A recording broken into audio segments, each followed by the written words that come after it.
j'ai vu l'anneau voler vers mon visage comme un éclair de mépris pur, scintillant sous les lustres du dîner familial, et j'ai su que ma vie venait de basculer dans l'abîme de la revanche. Ma belle-mère, cette harpie aux lèvres peintes en rouge sang, m'a craché Radine comme un venin, devant mon mari, mes enfants, et tous ses cousins qui ricanaient dans leur champagne tiède.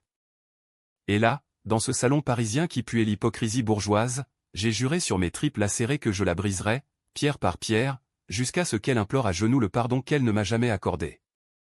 Paris, cette ville qui m'avait promis l'amour éternel quand j'avais épousé Antoine il y a 10 ans, s'était transformée en un labyrinthe de rancune familiale.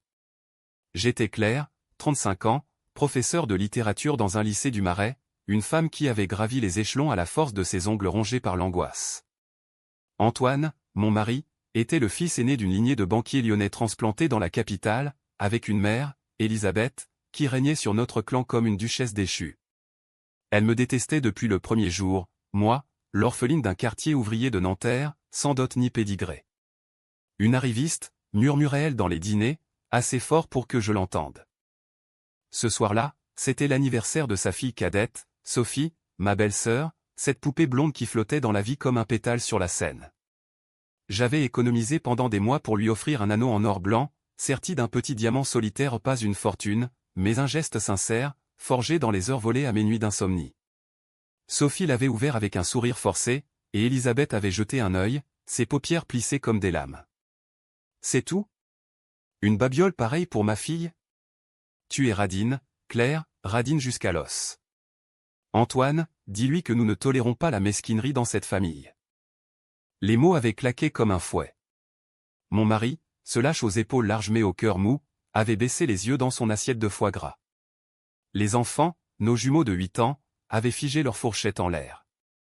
Et moi, j'avais senti le rouge monter, pas de honte, mais de fureur brute, animale. Elisabeth avait arraché l'anneau des mains de Sophie et l'avait lancé haut, pas par accident, non, avec une précision de sniper. Il avait heurté ma joue gauche, juste sous l'œil, laissant une marque qui brûlait comme de l'acide. Le métal froid contre ma peau chaude, et ce cliquetis sur le parquet ciré, comme un glas. J'ai ramassé l'anneau sans un mot, mes doigts tremblants, et je suis sorti sur le balcon, les lumières de la tour Eiffel clignotant au loin comme une moquerie. Derrière moi, les rires étouffés reprenaient, Sophie gloussant, « Maman, tu exagères toujours. » Exagère? Non, c'était le début d'une guerre. Dans ma tête, les images défilaient, les années où j'avais supporté ces pics sur mes robes trop simples, mes recettes trop paysannes, mes ambitions trop vulgaires. J'avais avalé, pour Antoine, pour les enfants, pour cette illusion de famille unie. Mais ce soir, quelque chose s'était brisé en moi, un fil ténu tendu depuis mon enfance misérable. Le lendemain matin, dans notre appartement du 7e arrondissement, j'ai regardé mon reflet dans le miroir de la salle de bain. La marque violette sous mon œil ressemblait à un tatouage de guerre. Antoine est entré, penaud, une tasse de café à la main. Claire, maman ne pensait pas à mal. C'est son tempérament. Tempérament? J'ai ri, un rire sec, cassant. Ton tempérament te permet-il de me frapper, Antoine? Parce que c'est ce qu'elle a fait, indirectement. Il a pâli, marmonné des excuses, promis d'intervenir. Mais je savais, il ne bougerait pas. Elisabeth tenait les cordons de la bourse familiale, ces investissements lyonnais qui payaient nos factures quand mes maigres appointements de prof ne suffisaient pas. Je suis allé à l'école ce jour-là, le cœur battant comme un tambour de révolte. Devant mes élèves de terminale, je disséquais Madame Bovary, cette héroïne empoisonnée par ses rêves inassouvis. Flaubert nous montre comment la frustration peut ronger l'âme jusqu'à la destruction, ai-je dit, ma voix plus rauque que d'habitude. Un garçon au fond, avec ses dreads et son air blasé, a levé la main, Madame, et si Emma s'était vengée au lieu de se suicider? J'ai souri, pour la première fois de la journée. Excellente question, Lucas. La vengeance, c'est l'art de transformer la douleur en lame affûtée. De retour chez moi, j'ai ouvert mon ordinateur, les doigts volants sur le clavier. Pas pour écrire un poème larmoyant, non. J'ai commencé à fouiller les comptes bancaires d'Elisabeth, ses secrets enfouis dans les archives familiales qu'Antoine avait laissé traîner. Elle avait une faiblesse, je le savais, son obsession pour les apparences, ces dîners mondains où elle paradait comme une reine. Et Sophie, sa précieuse, qui collectionnait les scandales discrets et une liaison avec un professeur d'université, un avortement chuchoté l'année dernière. Des miettes, mais suffisantes pour un festin de revanche. Les jours suivants ont été un tourbillon de normalité feinte. Je souriais à Antoine, embrassais les enfants, cuisinais des tartes aux pommes comme si de rien n'était. Mais la nuit, seul dans le noir, je cartographiais mon plan. Première étape, infiltrer. Elisabeth organisait un gala de charité pour une association d'art contemporain, au cœur du Marais. J'allais y aller, non comme la belle-fille effacée, mais comme une ombre calculatrice. J'ai acheté une robe rouge, sanglante, qui moulait mes formes comme une seconde peau à un investissement dans la guerre psychologique. Le gala était un cirque de fourrure et de cigares cubains, sous les plafonds voûtés d'un hôtel particulier du XVIIe siècle. Elisabeth trônait au centre, son collier de perles comme une armure. Elle m'a vu approcher, son sourire figé en masque. « Claire, ma chère, tu as osé venir après. » L'incident ? J'ai incliné la tête, les yeux dans les siens. Comment aurais-je pu manquer l'occasion de célébrer votre générosité, Elisabeth ? C'est si inspirant. Elle a ri, un gloussement de gorge, mais j'ai vu le doute dans son regard. J'ai dansé avec un galeriste bedonnant, riant à ses blagues grasses, semant les graines de rumeur, votre belle-mère ? Une femme formidable, mais si stricte avec l'argent familial. Antoine m'a rejointe plus tard, surpris par mon éclat. Tu es radieuse ce soir. Radieuse ? Non, affamée. Le lendemain, j'ai reçu un appel de Sophie, maman est furieuse, elle dit que tu médis d'elle. Parfait. La première fissure. Mais ce n'était que le début. Ma vengeance ne serait pas un coup d'éclat, elle serait une érosion lente, comme la Seine rongeant les quais de pierre. J'allais la dépouiller de tout, sa réputation, sa famille, son empire d'illusions. J'ai fouillé dans les tiroirs de ma mémoire comme on écorche une plaie vive, et ce que j'y ai trouvé m'a rendue plus forte, une enfance volée, un père alcoolique qui me traitait de fardeau, une mère disparue dans les fumées d'une usine chimique à Ivry-sur-Seine. Elisabeth n'était pas la première à me briser, elle était juste la plus sophistiquée, enveloppant ses coups dans du velours de classe sociale.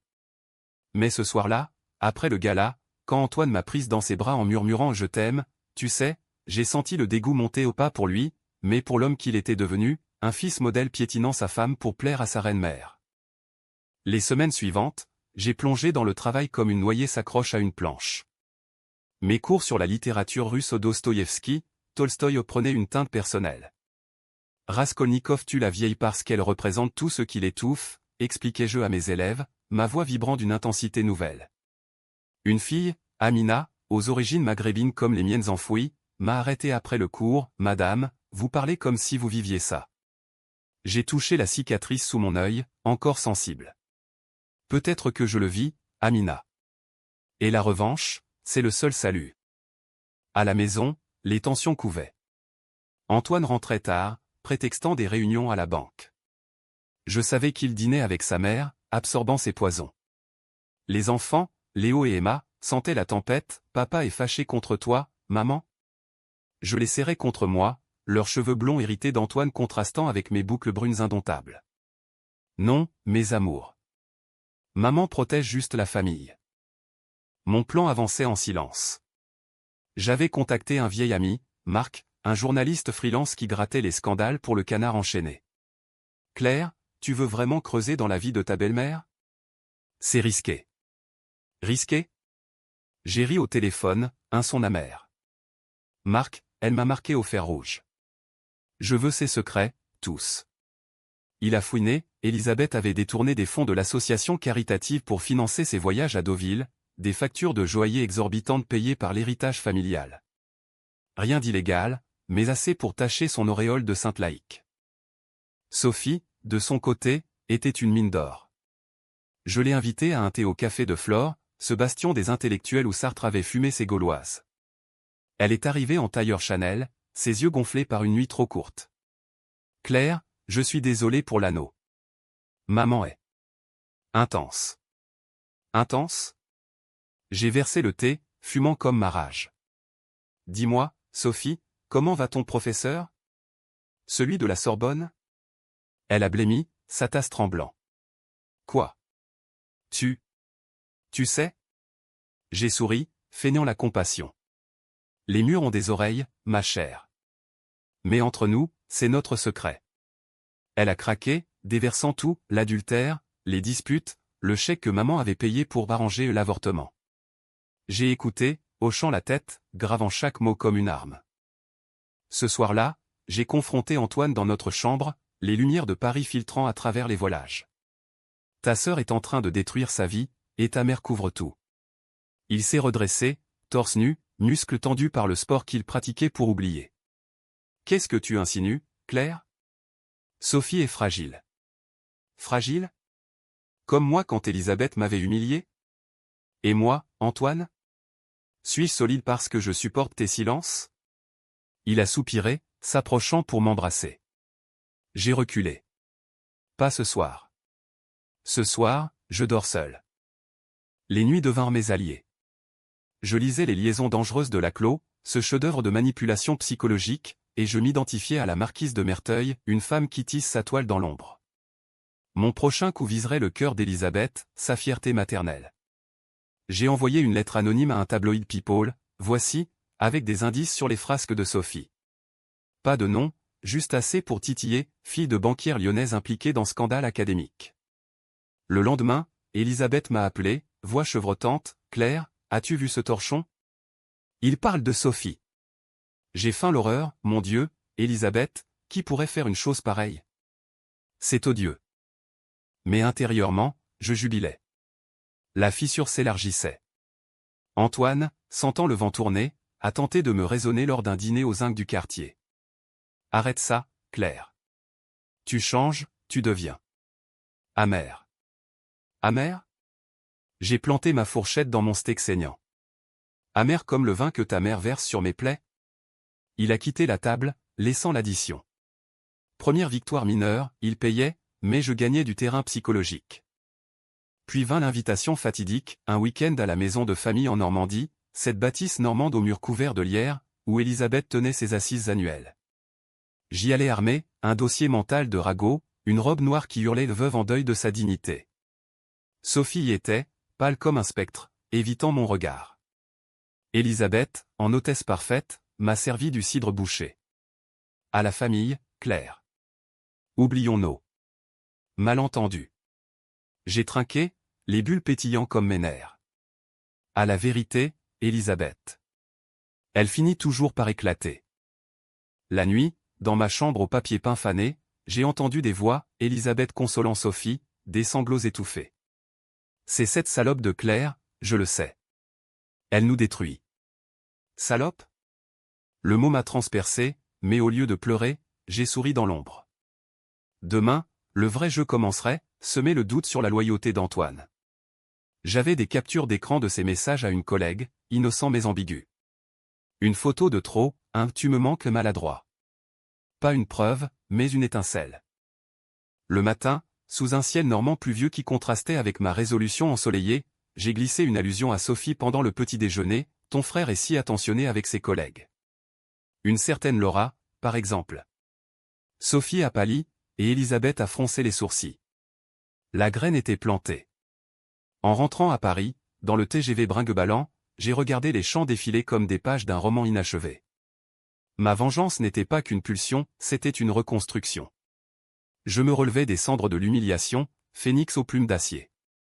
Mais un doute me rongeait, et si je perdais tout? Les enfants, Antoine, cette vie que j'avais bâtie brique par brique? Non.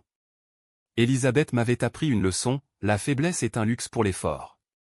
Moi, j'étais faible, donc, je deviendrais impitoyable.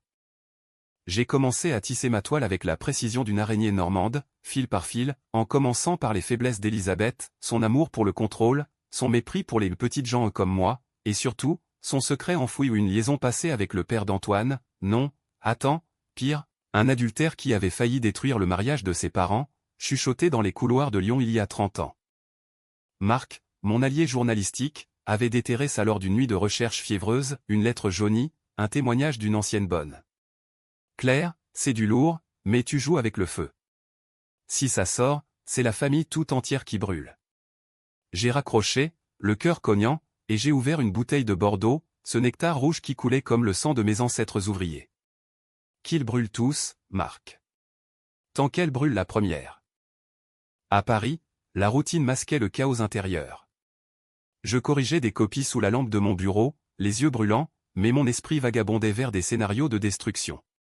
Antoine, sentant mon éloignement, m'offrait des fleurs ou des roses blanches, symbole de pureté qu'il n'avait plus. Pardonne maman, Claire. Elle est seule depuis la mort de papa. Seule? J'ai arraché une épine, la piquant dans mon pouce jusqu'au sang. Et moi, Antoine? Suis-je invisible? Les enfants étaient mon encre. Léo, avec son passion pour le foot, me suppliait de l'emmener à Roland-Garros. Emma dessinait des familles heureuses, où la grand-mère souriait. Dessine-la en train de pleurer, ai-je murmuré un soir, puis je me suis haï pour ça. Non, il resterait pur. Ma vengeance serait chirurgicale, touchant Elisabeth sans éclabousser les innocents. Prochaine étape, l'argent. Elisabeth gérait un fonds familial, un pactole de 500 000 € investi dans des vignobles bordelais. Antoine avait taxé au relevé, négligemment laissé sur la table de la cuisine.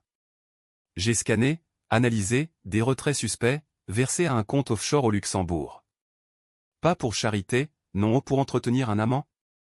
Marc confirma, un certain Henri Duval, veuf, 68 ans, ex-avocat fiscaliste. Il se voit à Biarritz tous les étés. Parfait. Un levier. J'ai organisé un de réconciliation, un dîner chez nous, avec Sophie comme tampon.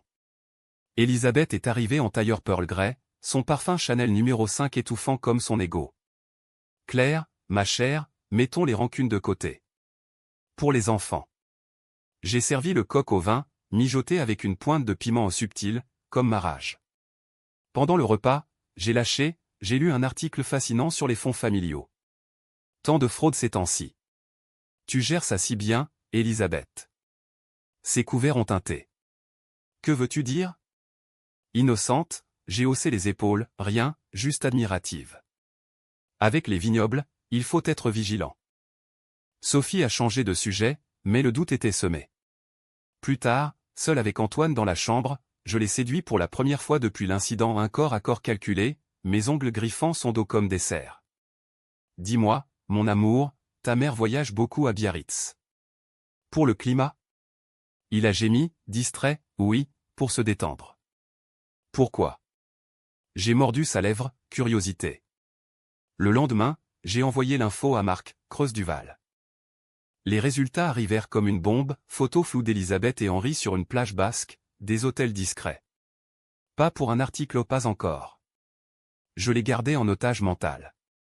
Puis, le coup de théâtre, Sophie m'a appelé en pleurs. Claire, maman c'est pour le journal. Elle pense que c'est toi. J'ai faim le choc, moi? Jamais. Mais dis-moi, qui d'autre haïrait tant votre mère? Elle a hésité, papa. Avant de mourir, il soupçonnait quelque chose. Le passé refaisait surface, un fantôme allié. Antoine, de son côté, craquait. Lors d'une dispute au petit déjeuner, il a hurlé, « Tu deviens parano, Claire.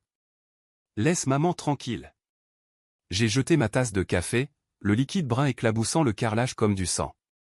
Parano? Elle m'a humilié devant vous tous. Et toi, tu la défends? Il est parti en claquant la porte, laissant un silence assourdissant.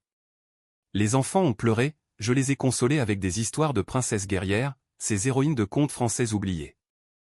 Mon plan culminait, et exposé Henri lors du prochain conseil familial, une réunion formelle à Lyon, berceau du clan. J'y allais en train, le dossier sous le bras au pas physique, mais gravé dans mon cerveau. Lyon, avec ses traboules sombres et ses bouchons lyonnais, m'accueillit comme une vieille complice. Elisabeth présidait la table massive en chêne, entourée de cousins en costume 3 pièces.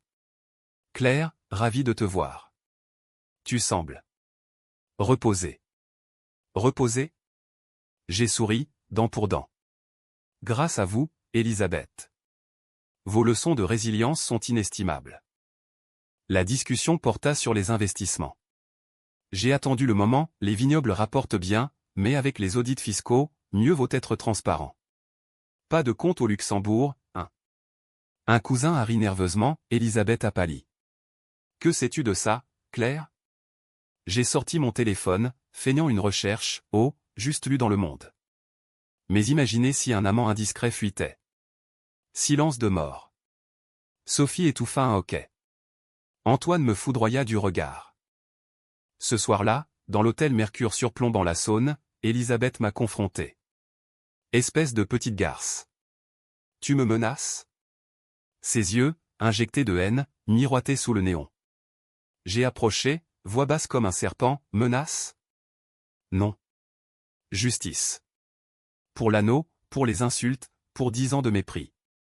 Retire tes griffes, ou je les arrache. Elle a reculé, tremblante. Première reddition. De retour à Paris, la victoire était douce amère. Antoine a exigé le divorce, tu as détruit la famille. J'ai ri, larmes aux yeux, c'est elle qui l'a fait, le jour où elle m'a jeté cet anneau. Mais au fond, la peur grandissait, et si la revanche me consumait? Non. J'avançais, implacable. La brèche s'était ouverte comme une faille dans un glacier, et le froid de la trahison s'infiltrait partout. Antoine avait fait ses valises, emportant les enfants pour un séjour chez grand-mère, me laissant seul dans notre appartement qui résonnait comme un tombeau vide. Elisabeth avait contre-attaqué subtilement, des appels anonymes à mon lycée, insinuant que j'étais instable, des rumeurs parmi les collègues sur mon comportement erratique. Mais j'étais prête. J'ai rencontré le proviseur, un homme bourru du Nord, et j'ai tout déballé, l'humiliation, la marque physique, les pressions familiales. Madame Lefebvre, c'est du harcèlement. Nous enquêterons. Première parade. Sophie devint mon pion inattendu. Elle débarqua un après-midi pluvieux, trempée comme un chat noyé, un café à emporter dans la main. Claire, je sais que tu as envoyé l'article sur moi. Mais maman est en train de sombrer. Henri l'a quittée après une dispute. J'ai ouvert la porte, l'invitant à entrer sans un mot. Assise sur le canapé en velours usé, elle a craqué, elle boit, Claire. Du gin pur, la nuit. Et elle parle de toi comme d'un démon. Démon? J'ai versé du thé, mes mains stables. Et toi, Sophie? Es-tu prête à choisir un camp? Elle a choisi le mien, par peur ou par lassitude. Ensemble, nous avons comploté, infiltré le prochain gala d'Elisabeth, cette fois pour la Société historique lyonnaise, où elle paradait ses ancêtres guillotinés sous la Terreur. J'ai loué une perruque châtain, un tailleur anonyme, et nous y sommes allés comme des espionnes de films noirs. La salle, ornée de tapisseries Renaissance, bourdonnait de vieilles gloires en smoking. Elisabeth, champagne en main, tenait court, ma famille a survécu à la Révolution grâce à son esprit. Esprit? J'ai murmuré à Sophie, dis-lui pour Henri. Sophie s'est approchée, voix chevrotante, maman, Henri. Il a tout avoué. Les retraits, les hôtels. Elisabeth a renversé son verre, le liquide doré tachant sa robe de soie. Quoi? Comment oses-tu? Les invités se turent, les regards se braquent. J'ai émergé de l'ombre, perruque ôtée, cheveux cascadant comme une déclaration de guerre. Parce que la vérité est un boomerang, Elisabeth. Elle revient toujours. Le scandale a éclaté comme une bulle de savon empoisonné. Le Progrès titrait, héritière lyonnaise impliquée dans fraude sentimentale et financière? Marc avait pondu l'article, anonyme mais précis. Elisabeth a nié, hurlé au complot, mais les cousins se sont distanciés, les amis ont fui comme des rats d'un navire coulant. Antoine m'a appelé depuis la maison normande, tu as gagné, Claire. Maman est effondrée. Ramène les enfants, on parle divorce. Mais je ne voulais plus de cette famille brisée, je voulais la mienne, recréée à mon image. J'ai récupéré Léo et Emma, leurs petits visages marqués par la confusion. Maman, grand-mère pleure tout le temps. J'ai serré leurs mains, c'est sa leçon, mes cœurs. La vie punit les méchants. La revanche psychologique culmina lors d'une confrontation finale, orchestrée dans le salon même de l'incident, ce fameux appartement haussmannien. Elisabeth y était, recroquevillée sur le canapé, un verre à la main, ses perles défaites comme un collier de larmes. Sophie à mes côtés, Antoine en retrait. Tu as tout ruiné, Claire, a-t-elle sifflé, voix brisée. J'ai approché, tenant l'anneau réparé, poli jusqu'à briller. Non, Elisabeth. Tu l'as fait, le jour où tu m'as traité de radine. Regarde ça, un bijou simple, mais sincère. Comme moi. Je l'ai posé dans sa paume ridée. Elle a pleuré, un sanglot guttural, et pour la première fois, j'ai vu la femme derrière la harpie, une veuve terrifiée par la solitude, une mère qui étouffait ses enfants par amour tordu. Pitié? Une fraction de seconde. Puis la colère reprit, demande pardon. Pour tout. Elle l'a fait, mot haché, pardonne-moi, Claire. J'étais jalouse. De ta force. Jalouse? De moi? Le monde a basculé. Antoine a tenté de recoller les morceaux, thérapie de couple, promesse de couper les ponts. Mais j'étais changé. La professeure de littérature était devenue une auteure de sa propre tragédie. J'ai refusé le divorce immédiat, mais imposé des conditions, Elisabeth en thérapie, Sophie émancipée, et moi, libre de mes nuits. Pourtant, la nuit, les doutes me rongeaient. Étais-je devenue elle? Une manipulatrice froide? Non. J'étais Claire, survivante, phénix. Et la vengeance, ce n'était pas la fin, c'était le début d'une vie sans chaîne. Le chaos intérieur me dévorait comme un feu de tourbe, lent et suffocant. Après la confrontation, Elisabeth s'était effondrée en clinique privée à Neuilly, diagnostiquée dépression sévère, et moi, je me surprenais à culpabiliser, ce sentiment traître qui rongeait mes victoires comme de la rouille.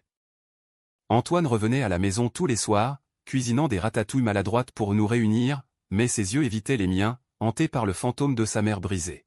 « Claire, as-tu mesuré ce que tu as fait? Elle a perdu ses amis, son statut. J'ai ri, un son creux, en versant le vin, et moi, qu'ai-je perdu? Ma dignité, pendant 10 ans. Les enfants, sentant la fracture, se blottissaient contre moi, Léo chuchotant, maman est une super-héroïne. Super-héroïne? Plutôt une anti-héroïne de roman noir, taillée dans le marbre froid de la Seine. Mon travail devint un refuge précaire. À l'école, les rumeurs persistaient. Madame Lefebvre a pété les plombs en famille, mais le proviseur m'avait couverte, transformant l'enquête en soutien psychologique discret. J'enseignais l'étranger de Camus, cette absurdité de l'existence, et mes élèves buvaient mes mots comme une absolution. Meursault tue sans raison, mais nous tuons pour survivre, disais-je, la voix rauque. Amina, ma confidente involontaire, m'a glissé un mot après le cours, Madame, la vengeance, ça guérit ou ça tue? J'ai touché son épaule, ça dépend de la dose, ma fille. Sophie s'improvisait alliée, nous retrouvant dans des bistrots du Marais pour débriefer. Maman sort de clinique la semaine prochaine. Elle veut te voir. Voir? J'ai siroté mon pastis, l'anis brûlant ma gorge. Pourquoi? Me supplier? Sophie a secoué la tête, pour comprendre. Elle dit que tu l'as forcée à se regarder en face. Comprendre? Trop tard. Mais une partie de moi, cette Claire enfant volée, voulait clore le chapitre. Le rendez-vous eut lieu dans un café anonyme près de Bastille, sous un ciel d'octobre chargé de nuages comme des regrets. Elisabeth était là, amaigrie, ses cheveux gris en chignon défait, un manteau de laine trop grand pour sa silhouette rapetissée. Claire, a-t-elle murmuré en s'asseyant, ses mains tremblant sur la tasse de thé. Je suis désolé. Pour l'anneau, pour tout. J'étais une mère monstrueuse, une femme vide. J'ai regardé ses yeux qui m'avaient fusillé, et j'y ai vu des abysses familiers, la peur de l'abandon, le poison de l'orgueil. Pourquoi moi, Elisabeth? Pourquoi cette haine? Elle a baissé la tête, larmes coulant comme la pluie sur les vitres. Parce que tu représentais tout ce que je n'étais pas, jeune, forte, indépendante. Antoine t'a choisi, et j'ai vu en toi le voleur de mon fils. Voleur? J'ai serré les poings sous la table. Et l'anneau? Un symbole de votre supériorité? Elle a hoché la tête, brisée. Oui. Une bêtise cruelle. Pardonne-moi, je t'en supplie. Pardon? Le mot flottait comme une bouée empoisonnée. J'ai tendu la main, touchant la sienne froide, ridée. Je pardonne. Mais n'oublie pas, la prochaine fois, ce sera moi qui lancerai. Elle a acquiescé, un sourire fantôme aux lèvres. En sortant, l'air frais de Paris m'a giflé, mélange de liberté et de vide. J'avais gagné, mais à quel prix? Mon cœur, jadis ouvert comme un roman de Zola, était maintenant bardé d'épines. Antoine profita de ce pardon pour relancer la machine conjugale, dîner romantique au Pont des Arts, cadenas d'amour renouvelé. Mais le sexe était mécanique, nos corps se cherchant sans se trouver. Je t'aime toujours, murmura-t-il dans le noir. Moi, je fixais le plafond, comptant les fissures comme des cicatrices. La revanche m'avait libéré, mais isolé. Puis, le contre-coup, des nuits d'insomnie où je revivais l'anneau volant, le choc, la marque. Je consultais une psy, une femme aux lunettes rondes installée près de l'opéra. Claire, la vengeance est un miroir déformant. Elle reflète vos blessures non guéries. Blessures? Oui, celle de Nanterre, du père qui me battait pour un regard de travers, de la mère disparue sans adieu. Et maintenant, ai-je demandé, voix étranglée. Guérissez. Écrivez votre histoire, pas celle des autres. J'ai commencé un journal, page noircie d'encre rageuse, la naissance de Léo sous les néons d'une maternité bondée, le premier sourire d'Emma, ses joies volées par les ombres familiales. Elisabeth réapparaissait sporadiquement, appel timide, puis-je voir les petits? Je permettais, supervisé, voyant en elle une grand-mère repentie, pas la vipère. Mais le vrai test vint avec un appel de Marc. Claire, ton ex-belle-mère prépare un contre-coup. Elle engage un avocat pour diffamation. Diffamation? Mon sang se glaça. La guerre n'était pas finie, elle mutait en bataille légale, froide et calculée. J'ai raccroché, courant sous la pluie vers le Louvre, cherchant refuge dans les statues impassibles. Là, devant la Vénus de Milo, manchotte mais éternelle, j'ai juré, je combattrai, non par haine, mais par amour pour moi, pour mes enfants. La nuit, Antoine me trouva en larmes sur le balcon. Qu'est-ce qui ne va pas? J'ai sangloté, tout. Et rien. J'ai gagné, mais je me perds. Il m'a serré, pour la première fois sans calcul. Peut-être y avait-il encore de l'espoir. Ou peut-être pas. La revanche avait ouvert des portes, à moi de choisir lesquelles franchir. La renaissance fut un accouchement douloureux, comme si Paris elle-même me mettait au monde à nouveau. L'avocat d'Elisabeth, un requin en cravate Hermès, menaça de procès, mais mes preuves en enregistrement discret, témoignages de Sophie le firent reculer, signant un accord de non-divulgation mutuelle, scellant nos secrets dans un coffre de silence. Elisabeth émergea changée, une ombre d'elle-même, elle vendit la maison normande, se retira à Lyon dans un appartement modeste, écrivant des mémoires qu'elle ne publierait jamais. Pour expier, me dit-elle lors d'une visite surprise, apportant des madeleines de Commercy, ces gâteaux spongieux comme des souvenirs proustiens. J'acceptai le thé, les enfants jouant à nos pieds. Tu m'as sauvé, Claire. En me brisant. Sauvé? J'ai hoché la tête, incertaine. La haine s'était muée en pitié distante, un océan entre nous. Antoine et moi naviguâmes les eaux troubles du mariage, thérapie hebdomadaire chez une conseillère aux yeux perçants, où nous disséquions nos failles comme des chirurgiens. Antoine, tu as choisi ta mère contre moi. Il admit, voix brisée, j'avais peur de la perdre. Mais je t'ai perdu, toi. Perdu? Non, transformé. Nos nuits reprirent couleur, lentes explorations où le pardon se mêlait au désir, nos corps redécouvrant le chemin perdu. Les enfants fleurirent dans ce nouveau sol, Léo marqua son premier but au foot du quartier, Emma remporta un concours de dessin avec une œuvre intitulée La famille aux épines dorées à un anneau stylisé entourant des silhouettes entrelacées. J'ai encadré le tableau dans notre salon, symbole de cicatrices nobilisées. Mon propre renouveau culmina dans l'écriture, j'achevai un roman, L'anneau brisé, inspiré de notre saga aux fictions volées où une belle-fille orchestre une revanche psychologique contre une matriarche toxique. Mon éditrice, une femme vive aux cheveux courts, l'acheta sur proposition, c'est brut, clair. Gai, logique, déchirant. Les lectrices françaises adoreront.